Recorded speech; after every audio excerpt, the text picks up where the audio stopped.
আমি হলফ করে বলতে পারি যতজন মুক্তিযোদ্ধারা আছে তারা কেউ বলবে না যে তারা এই এক্সট্রা বেনিফিট নেওয়ার জন্য মুক্তিযুদ্ধে গিয়েছিল।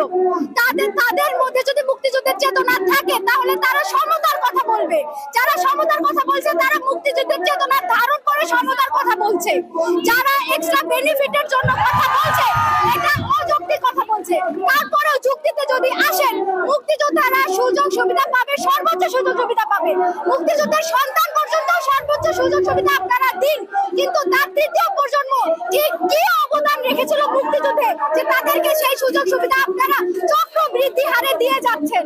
আমাদের প্রশ্ন এই আয়াতের কথাটা বলছে, সেই আয়াতে বলা আছে যে যুদ্ধ থেকে বিজয়কৃত সম্পদ অন্য জায়গার দেশে আপনি যেদের সাথে যুদ্ধ করতেছেন সেখান থেকে বিজয়কৃত সম্পদ বন্টনের সময় বাংলাদেশ আমাদের প্রত্যেকটা নাগরিকের, এটা কারো বিজয়কৃত সম্পদ নয়, এটা আমাদের প্রতিটা নাগরিকের।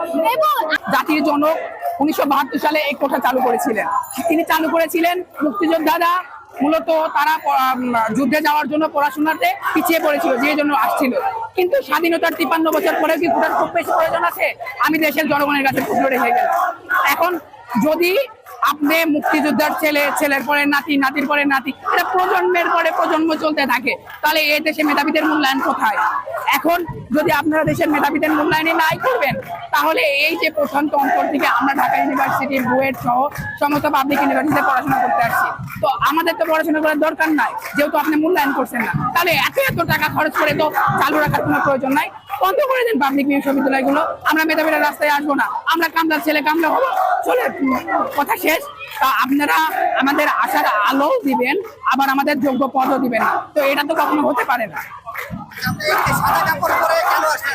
আমার আজকের এই বিষয়ের একটাই মূল কারণ, আমি আমার সমস্ত শিক্ষার্থী ভাই বোনদের সঙ্গে একাগ্রতা প্রকাশ করে আমি রাজপথে নেমেছি এবং আমি জানান দিতে চাই যে আপনারা কোঠাদারীদের এগিয়ে নিয়ে মেধাবীদের কবর দিচ্ছেন, আর এই কবর রচিত করার জন্য কাপড়ের কাপড় প্রয়োজন, সেই জন্যই মূলত আমার এই বিষয়।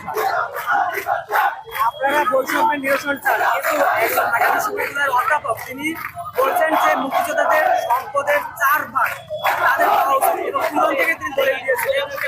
আচ্ছা, ওনারা সত্য কথা বলতে, ওনারা নিজেরাই একসময় কোরআনকে নিজেদের স্বার্থে ইউজ করবে, আবার নিজেরাই দেখবেন যে বটতলার যে কোরআন প্রতিযোগিতা সেটা নিজেরাই আটকাই দিয়েছিল।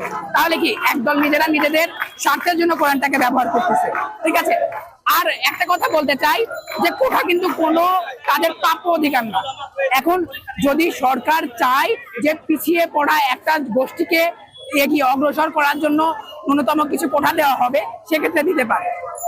আর উনি যে কথাটি বলছেন, তো তার কথা অনুযায়ী Dhaka university, Rajshahi university, Jagannath university, BUET, এরা কি স্বাধীনতার অবদান রাখি নাই?